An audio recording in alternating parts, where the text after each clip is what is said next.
ಅಂದ್ರೆ? ಅಯ್ಯೋ ದಡ್ಡ, ನಿನ್ಗೆ ಅಷ್ಟು ಅರ್ಥ ಆಗ್ಲಿಲ್ವೇನೋ?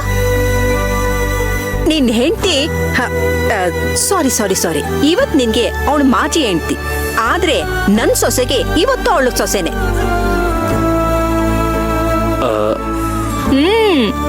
ಆ ಸೊಸೆನೆ ಅವಳು ಸೇವೆ ಮಾಡ್ಕೊಂಡು ಜೊತೆಲೇ ಇದ್ದಾಳೆ. ಡಾಕ್ಟರ್ ಅಲ್ಲ, ಧನವಂತರಿ ಬಂದ್ರು ಏನು ಮಾಡಕ್ಕಾಗಲ್ಲ. ನೋಡ್ತಾ ಇರೋ ಸ್ವಲ್ಪ ಹೊತ್ತು ನಿಮ್ಮಮ್ಮ ವಯಸ್ಸನ್ನು ಮೀರಿ ಜಿಂಕಿ ಮರಿತರ ಮನೆಯೆಲ್ಲ ಓಡಾಡ್ತಿರ್ತಾಳೆ.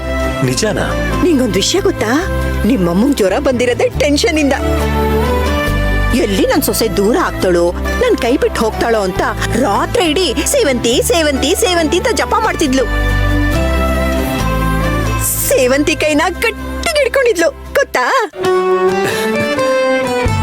ಅದು ನೋಡಿ ನನಗೆ ಒಂಥರ ಪೆಚ್ಚನ್ಸ್ಬಿಡ್ತು ಕಣೋ.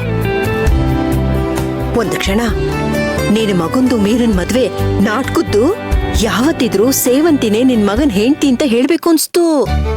ಹೇಳಿಲ್ಲ ತಾನೆ? ಏಯ್, ನಿನ್ಗೆ ಕನ್ನಡ ಬರುತ್ತೆ ತಾನೆ? ಅನ್ಸ್ತು ಅಂತ ನಾನು ಹೇಳಿದ್ದು.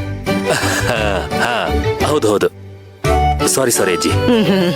ಅದು ಮದುವೆ ಮುಗಿಯೋವರೆಗೂ ಯಾರಿಗೂ ಒಂದು ಸುಳಿವು ಕೊಡಬಾರ್ದು ಅಂತ ಒಪ್ಪಂದ ಮಾಡ್ಕೊಂಡಿದ್ವಲ್ಲ, ನೀನೆಲ್ಲಿ ಬ್ರೇಕ್ ಮಾಡ್ಬಿಟ್ಟಿ ಅಂತ ಭಯ ಆಗೋಗಿತ್ತಷ್ಟೇ.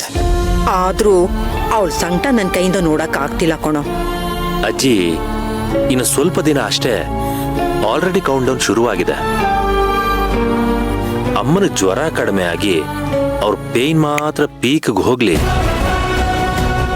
ಅವಾಗ ಅಮ್ಮನೇ ಈ ಮದುವೆ ನಿಲ್ಸೋದಕ್ಕೆ ಮುಂದಾಗ್ತಾರೆ.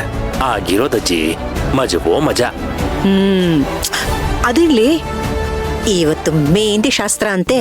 ಹೌದು, ನಿನಗೆ ಗೊತ್ತಿಲ್ವಾ? ನೀನು ಒಂದ್ ಕೆಲಸ ಮಾಡು, ಆ ಯಶೋದಾತಿ ಜೊತೆಗೆ ಪಾರ್ಲರ್ಗೆ ಹೋಗ್ಬಿಟ್ಟು ಸ್ವೀಟ್ 16 ತರ ಜಗಮಗ ಜಗಮಗ ಅಂತ ಹೊಳಿತಾ ಇರ್ಬೇಕು, ಹಂಗ್ ರೆಡಿ ಆಗ್ಬಿಡು. ಹೋಗ ಹೋಗ ಹೋಗ್